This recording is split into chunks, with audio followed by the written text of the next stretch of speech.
আল্লাহর নিয়ামতের না শুকর করার পরিণাম।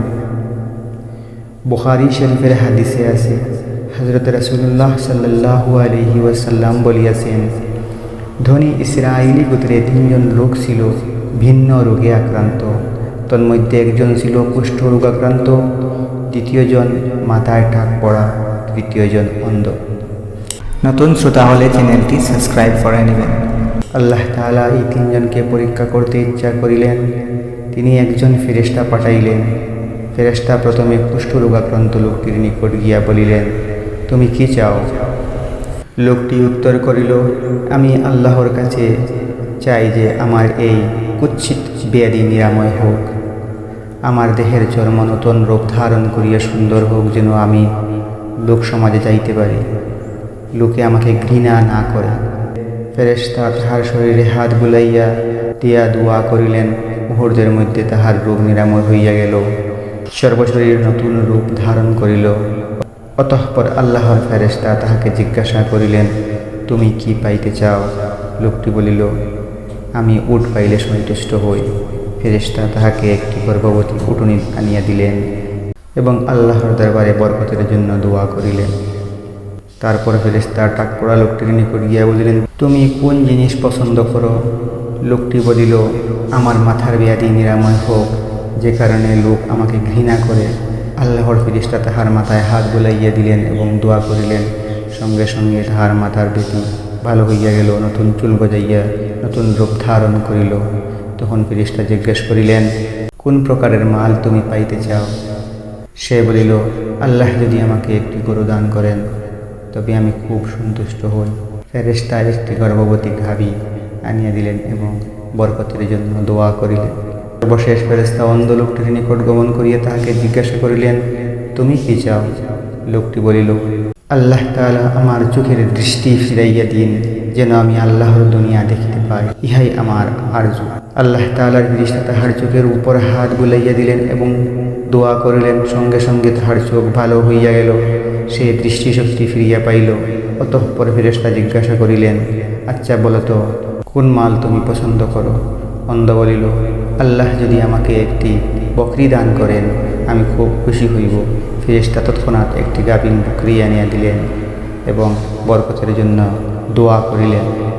অল্প দিনের মধ্যে এই 3 জনের উট, গরু এবং বকরিতে মাঠ পরিপূর্ণ হইয়া গেল। তাহারা প্রত্যেক একজন বিরাট ধনী। অনতিকাল পরে সেই ফেরেশতা প্রথম সুরতে পুনরায় সেই উটওয়ালা কুষ্ঠরোগী নিকট আসিয়া বলিলেন, আমি বিদেশে সফরে আসিয়া বড়ই অভাবগ্রস্ত হইয়া পড়িয়াছি। আমার বাহক জন্তুটি মারা গিয়াছে, আমার পথ খরচ ফুরাইয়া গিয়াছে। আপনি যদি মেহরবানি করিয়া কিছু সাহায্য না করেন তবে আমার কষ্টের সীমা থাকিবে না। এক আল্লাহ ছাড়া আমি সম্পূর্ণ নিরুপায়। যে আল্লাহ আপনাকে সুন্দর স্বাস্থ্য ও সুশ্রী চেহারা দান করিয়াছেন, তাহার নামে আমি আপনার নিকট একটি উট প্রার্থনা করিতেছি, আমাকে একটি উটনী দান করুন। লোকটি বলিল, হতভাগা কোথাকার, এখান হইতে দূর হও, আমার নিজেরই কত প্রয়োজন রহিয়াছে, তোমাকে দিবার মতো কিছুই নাই। ফেরেশতা বলিলেন, আমি তোমাকে চিনি বলিয়া মনে হইতেছি, তুমি কি কুষ্ঠরোগাক্রান্ত ছিলে না? অতঃপর আল্লাহ পাক কি তোমাকে এই ধন সম্পদ দান করেন নাই? লোকটি বলিল, বাহ বাহ, কি মজার কথা, আমরা বাপ দাদার কাল থেকেই বড় লোক, এই সম্পত্তি পুরুষানুক্রমে আমরা ভোগ করিয়া আসিতেছি। ফেরেশতা বলিলেন, যদি তুমি মিথ্যাবাদী হও তবে আল্লাহ তাআলা তোমাকে সেই রূপ করিয়া দিন যে রূপ তুমি পূর্বে ছিলে। কিছুকালের মধ্যে লোকটি সব কিছু হারাইয়া পূর্বাবস্থা ধারণ করিল। তারপর ফেরেশতা দ্বিতীয় ব্যক্তি অর্থাৎ টাক পড়া লোকটির নিকট গমন করিলেন। ফেরেশতা তাহার নিকট একটি গাভী চাহিলেন, কিন্তু সেও উটওয়ালার ন্যায় না সূচক শব্দে জবাব দিল। ফেরেশতাও তাহাকে বদদুয়া দিয়া বলিলেন, যদি তুমি মৃত্যুক হও তবে আল্লাহ যেন তোমার পুরানো অবস্থা ফিরাইয়া দেন। ফেরেশতার দোয়া ব্যর্থ হইবার নহে, তাহার মাথার টাক পড়া শুরু হইল, সমস্ত ধন সম্পদ ক্ষয় হইল, সে পুনরায় পূর্ববর্তী অবস্থা ফিরিয়া পাইল।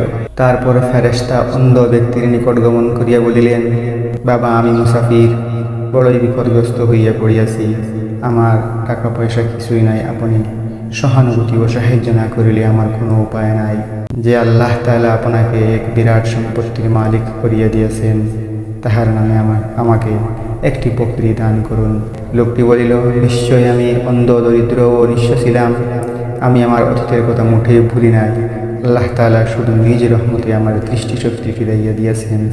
এই ধন সম্পদ যাহা কিছু দেখতেছেন সবই আল্লাহ তাআলার, আমার কিছুই নেই। তিনিই অনুগ্রহ করিয়া আমাকে দান করিয়াছেন। আপনার যে কয়েকটি প্রয়োজন আপনার ইচ্ছা মতো আপনি লইয়া যান। আল্লাহর কসম, আপনি সবগুলি লইয়া গেলেও আমি বিন্দুমাত্র অসন্তুষ্ট হইব না, কারণ এসব আল্লাহর দান। ফেরেশতা বলিলেন, বাবা, এসব তোমার থাকুক, আমার কিছু প্রয়োজন নাই। তোমাদের তিনজনের পরীক্ষা করার উদ্দেশ্য ছিল, তাহা হইয়া গিয়াছে। তাহারা দুজন পরীক্ষায় ফেল করিয়াছে। তাহাদের প্রতি আল্লাহর লানত, অসন্তুষ্ট ও নারাজ হইয়াছেন। তুমি পরীক্ষায় উত্তীর্ণ হইয়াছ, আল্লাহ তোমার প্রতি সন্তুষ্ট হইয়াছেন। আল্লাহ যে কোনো সময় যে কোনো উপায়ে আমাদেরকে পরীক্ষা নিতে পারেন, তাই আমাদের সতর্ক হওয়া উচিত। নতুন শ্রোতা হলে চ্যানেলটি সাবস্ক্রাইব করে নেবেন।